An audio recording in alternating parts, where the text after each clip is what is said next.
Okay guys, this is Imran Rao, your IELTS trainer, and today we are doing true, false, not given, or yes, no, not given questions. Okay, so to do these questions, let's go have a look.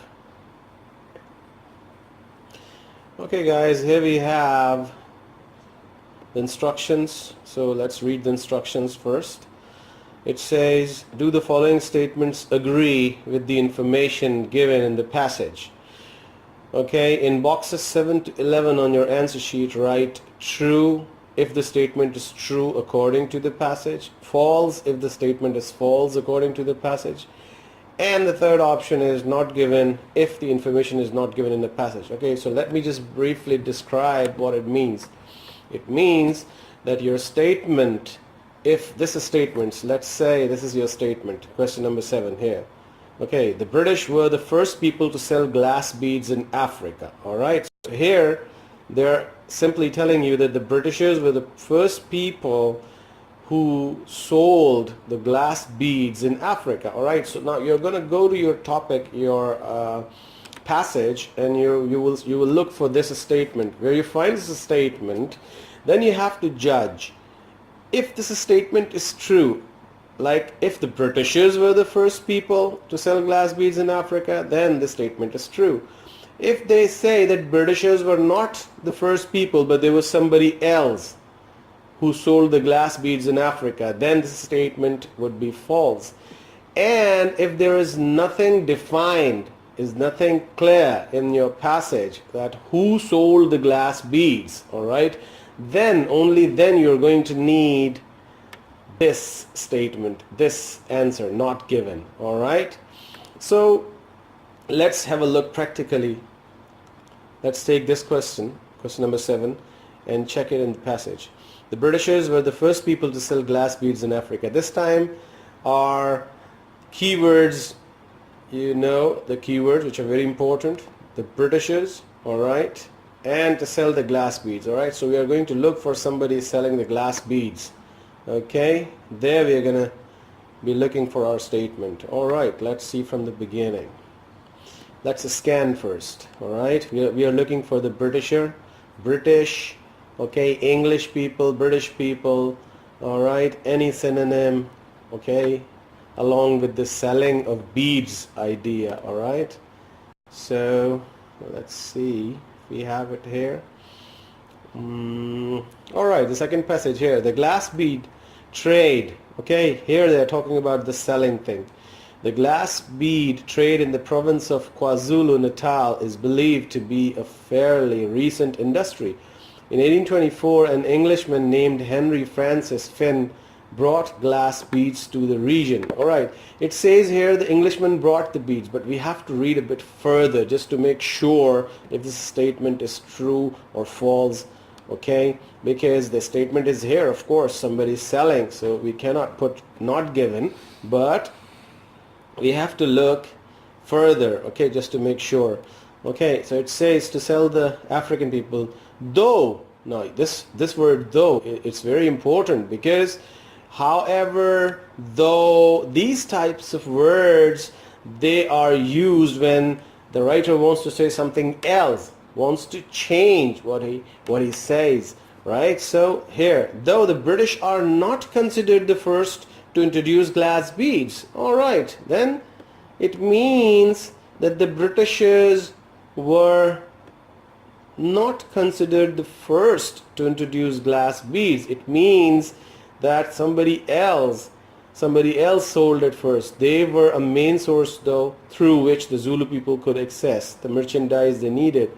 Alright, okay, so it means that our statement that the Britishers were the first people is false. Okay, so we got the answer for question number 7, which is false. Alright, now look at 8. Henry Francis Flynn made a lot of money selling glass beads to the Zulu people. Alright, this particular name, the names are very important when you are looking for an answer.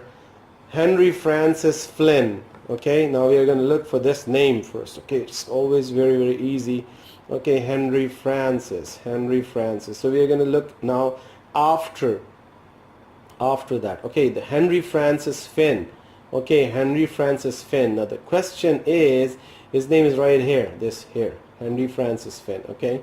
But we have to see what the question asks. The question says, Henry Francis Finn made a lot of money selling glass beads to the Zulu people. It says he made a lot of money. Let's see. Okay, region to sell the African people. Though the Britishers are not considered the first to introduce glass beads, they were the main source through which the Zulu people could access the merchandise they needed. Glass beads had already been manufactured by the Egyptians. So here it says nothing about it, okay? So it says nothing about he made a lot of money or how much money he made. So the answer to 8 should be not given, because the passage actually is not telling us whether he made a lot of money or not. Okay, let's have a look. Let's have a look at question number 9 now. Question number 9 is, the Zulu people believed that glass beads were precious stones. Okay, so this time we are looking for the Zulu people and what they believed. Did they believe that glass beads were precious stones? Alright, now our keywords are precious stones. Zulu people believed that, okay, like this. Okay, so where were we before? Okay, on this passage. So let's see if it says something here. Alright, okay, the Zulu people, this third passage, alright, third paragraph. The Zulu people were not fooled into believing that glass beads were precious stones, alright, but rather used the beads to establish certain codes and rituals in their society. So the statement is pretty straightforward. The Zulu people were not fooled into believing that glass beads were precious stones. It means that our statement which says the Zulu people believed that the glass beads were precious stones, it is false. Alright, so that's how we do it. Okay, now let's have a look at number 10. The Zulu people used glass beads in many aspects of their daily lives. Okay, let's see if they're using it in many aspects of their daily life. Alright, here, this was our last answer, question number 9, so let's look after that. But rather use the beads to establish certain codes and rituals in the society, the African traditions, kings, and were known. Alright, let's see if they were using it in their daily lives. Alright, from okay, yes, it is. Zulu beadwork is involved in every realm of society, from religion and politics to family and marriage. Alright, among the Zulu women, the craft of beadwork is used as an educational tool as well as the source of recreation and fashion. So it means that yes, they were using it. Okay, they were using it in their daily routine lives. Alright, so this question, the Zulu people use glass beads in many aspects of their daily lives. It is true. Alright, now look at number 11. This is the last question. Zulu women believe that bead covered gourds can help them have babies. Alright, okay, let's see if they believe that it could help them to have babies. Alright, let's see. Alright, where were we? Alright, here. Okay, personal adornments. Items include jewelry and skirts, neckbands and aprons. Besides clothing and accessories, there are many other beaded objects in the Zulu culture, such as bead-covered gourds, alright, which are carried around by women who are having fertility problems.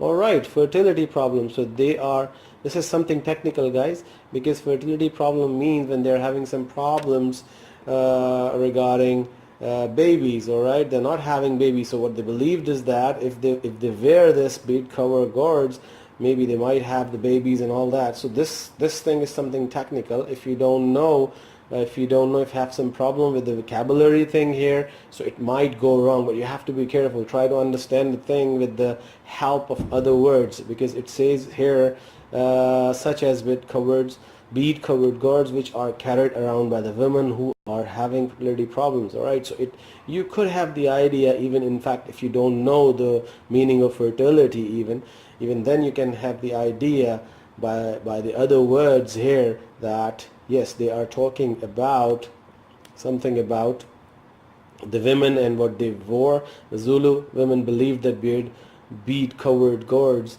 can help them have babies. All right, so this statement is true. All right, so that's how we are doing this yes, no, not given and true, false, not given questions. I hope you understand it. Okay, so that's all for today. Thank you very much. Let's have a look at question number